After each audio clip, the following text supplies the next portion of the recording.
नमस्कार दोस्तों। देखिए, राजस्थान सरकार ने बजट के अंतर्गत एक योजना की शुरुआत की थी। आप सभी देख रहे हैं, राजस्थान सरकार वित्त व सामान्य वित्त एवं लेखा नियम, वो जो योजना थी वो थी विद्या संबल योजना। इस विद्या संबल योजना का तात्पर्य क्या है? देखिए, विद्या संबल योजना किसे कहा गया है?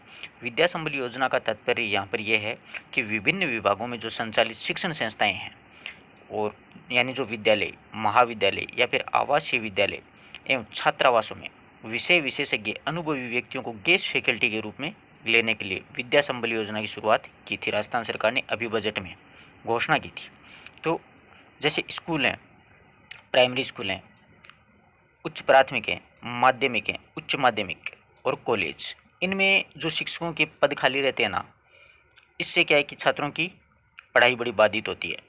जो भर्तियां होती हैं वो कोर्ट में फंसी रहती हैं, 2-2 3-3 साल भर्तियां पूरी नहीं हो पाती हैं। यानी हर भर्ती को पंचवर्षीय योजना के रूप में बना दिया है, क्योंकि कोर्ट में पहले बात तो विज्ञप्ति जारी होते ही वो एक बार कोर्ट में जाएगी, फिर वहाँ से निकल के एग्ज़ाम होगी, रिजल्ट आएगा, फिर एक बार वापस कोर्ट में जाएगी, फिर मेरिट आएगी, फिर वापस कोर्ट में, ऐसे करते करते 5 साल लग जाते हैं।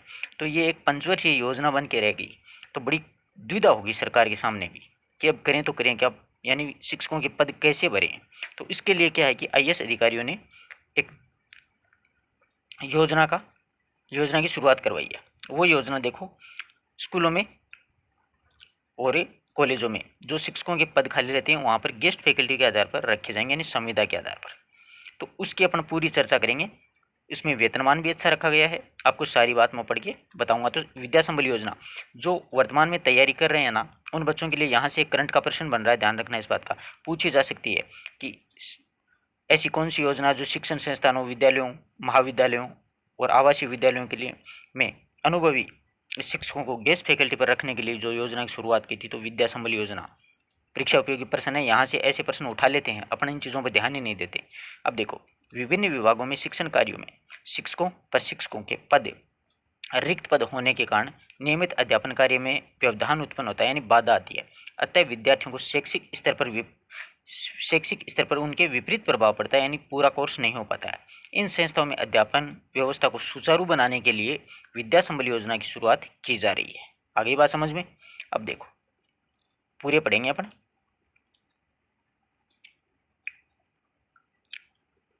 इन दोनों प्रक्रियाओं को पूर्ण होने में लगने वाले समय को ध्यान में रखते हुए गेस्ट फैकल्टी के माध्यम से अध्यापन कार्य में निम्न निर्देशों का पालन करते हुए करा सकेंगे। यानी गेस्ट फैकल्टी पर कैसे टीचर लगेंगे, यानी उनकी नियुक्ति वो अस्थायी आधार पर की जाएगी। ठीक है, आगे बात समझ में?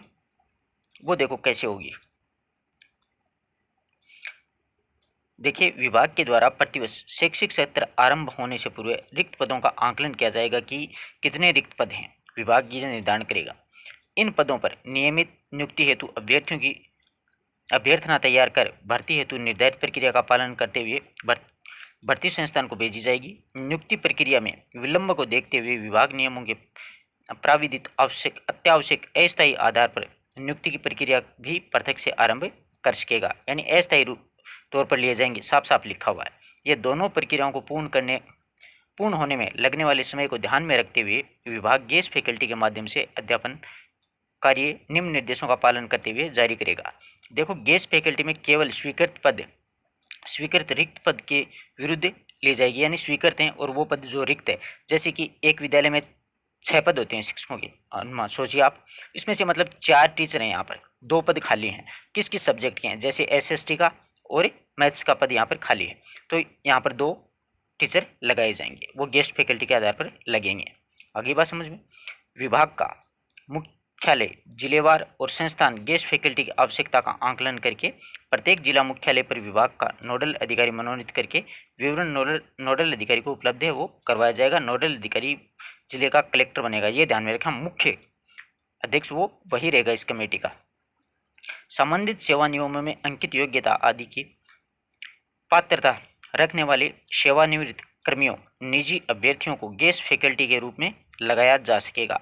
यानी जो इच्छुक अभ्यर्थी हैं उनसे फॉर्म वगैरह भरवाया जाएगा और उनको यहाँ पर रखा जाएगा। गेस्ट फैकल्टी में चयन की प्रक्रिया, संस्था प्रधान सीधे ही अपने स्तर पर संस्थान में चले रिक्त चल रहे पदों पर संबंधित सेवा नियमों में अंकित योग्यताओं आदि की पात्रता रखने वाले सेवानिवृत्त कर्मी या फिर निजी अभ्यर्थियों को का परिपत्र में वर्णित दरों पर बजट उपलब्धता की शर्त के अधीन गेस्ट फैकल्टी पर रख सकेगा। यानी संस्था का प्रधान यानी हेडमास्टर या प्रिंसिपल जो होते हैं वो रख सकते हैं। ठीक है, उसमें आपको योग्यता तो सारी रखनी है, बीए बीएड है, अगर कॉलेज में जाना है तो नेट भी अनिवार्य है।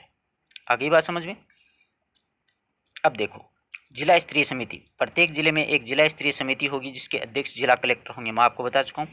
साथ में अथवा उनके द्वारा मनोनीत अधिकारी या फिर शिक्षा विभाग डीओ वगैरह को भी मनोनीत कर सकता है। इस समिति का सदस्य सचिव संबंधित विभाग का जिला स्तरीय अधिकारी यानी जिले स्तरीय शिक्षा अधिकारी होता है ना जिले का, वो अथवा विभाग का नोडल अधिकारी भी इसमें शामिल हो सकता है। ये आगे देखिए, शैक्षिक सत्र के आरंभ होने से पूर्व जिला मुख्यालय पर उक्त समिति के द्वारा सार्वजनिक सूचना तैयार करके निर्धारित योग्यता रखने वाले अभ्यर्थियों यानी बीए बीएड किया हुआ ब्लॉकवार संस्थावार ब्लॉक के हिसाब से भी और संस्था के हिसाब से आवेदन आमंत्रित किए जाएंगे। उक्त समिति निर्धारित न्यूनतम शैक्षणिक परीक्षा में प्राप्त अंकों के आधार पर यानी अपनी जो योग्यता है, जैसे बीए है बीएड है, इनमें कितने प्रतिशत बने और हो सकता है एक आगे इंटरव्यू भी रखा जा सकता है, उसकी वरीयता सूची के आधार पर गेस्ट फैकल्टी की सेवाएं वरीयता क्रम में उपलब्धता के आधार पर ली जाएंगी। आगे बात समझ में। मेरिट बनेगी।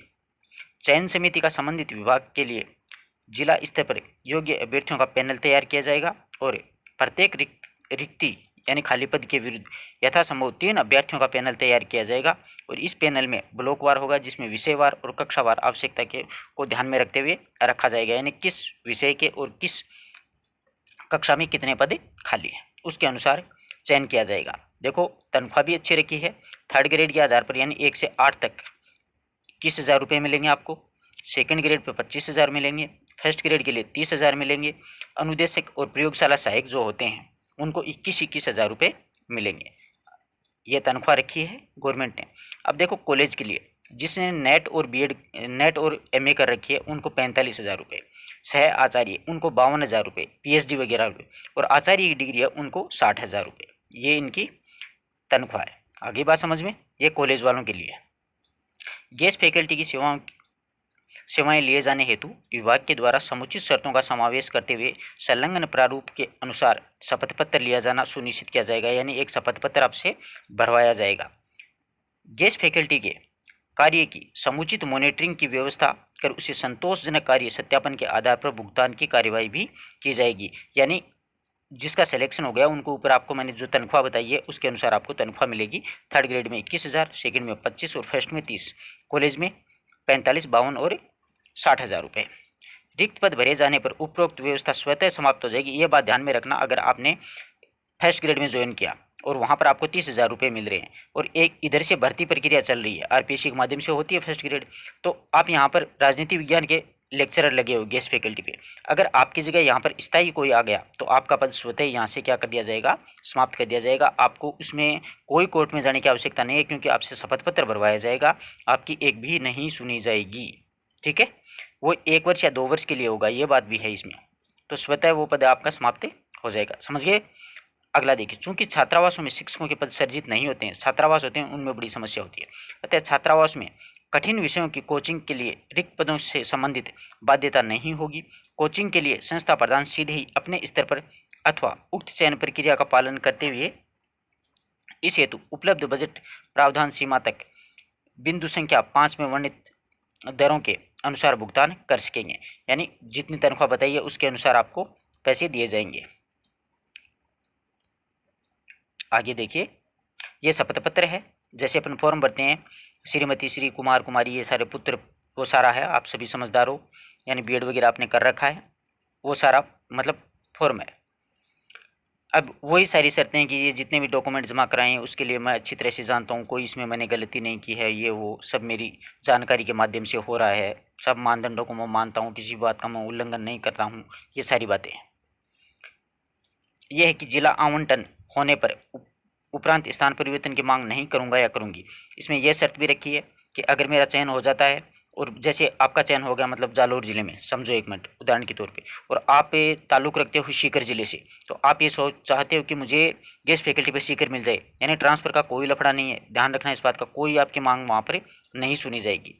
ये है कि मैं इस तथ्य को भलीभांति अवगत हूँ कि जिस रिक्त पद के विरुद्ध शपथ ग्रहीता को गेस्ट फैकल्टी में रखा गया है, उस पद पर नियमित नियुक्ति की दिनांक से ही उपयुक्त व्यवस्था स्वतः समाप्त हो जाएगी। नियमित नियुक्ति यानी मतलब स्थायी टीचर आ जाएगा तो आपका पद वो समाप्त हो जाएगा, वहाँ से आपको निकाल दिया जाएगा।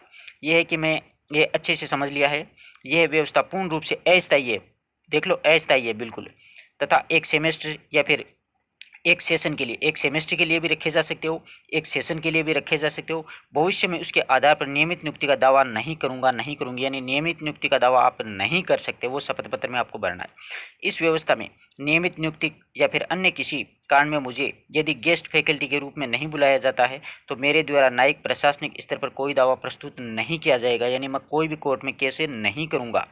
मैं राज्य सरकार के विभाग संस्थान के द्वारा समय समय पर जारी किए गए नियम और दिशा निर्देशों का पालन करूंगा। यह है कि मुझे केंद्र सरकार या फिर किसी अन्य राज्य सरकार या फिर किसी स्थानीय प्राधिकारी के द्वारा समुचित प्राधिकारी के स्वामित्व अधीन नियंत्रणाधीन किसी भी निगम या फिर निकाय अथवा विभाग से पदच्युत नहीं किया गया है, तथा नैतिक अधमता अथवा किसी अन्य अपराध के लिए दोष सिद्ध नहीं किया गया है, और न ही कोई आपराधिक जो मामला है, प्रकरण है, वो न्यायालय में मेरे विरुद्ध नहीं है। मैंने समझ लिया है कि मैं निम्न कार्य कुशलता, दुराचरण, अनियमितता तथा कार्य में अनुपस्थिति की दशा में संस्था या समक्ष अधिकारी को बिना कारण बताए मुझे गेस्ट फैकल्टी के रूप में नियुक्त करने का अधिकार होगा।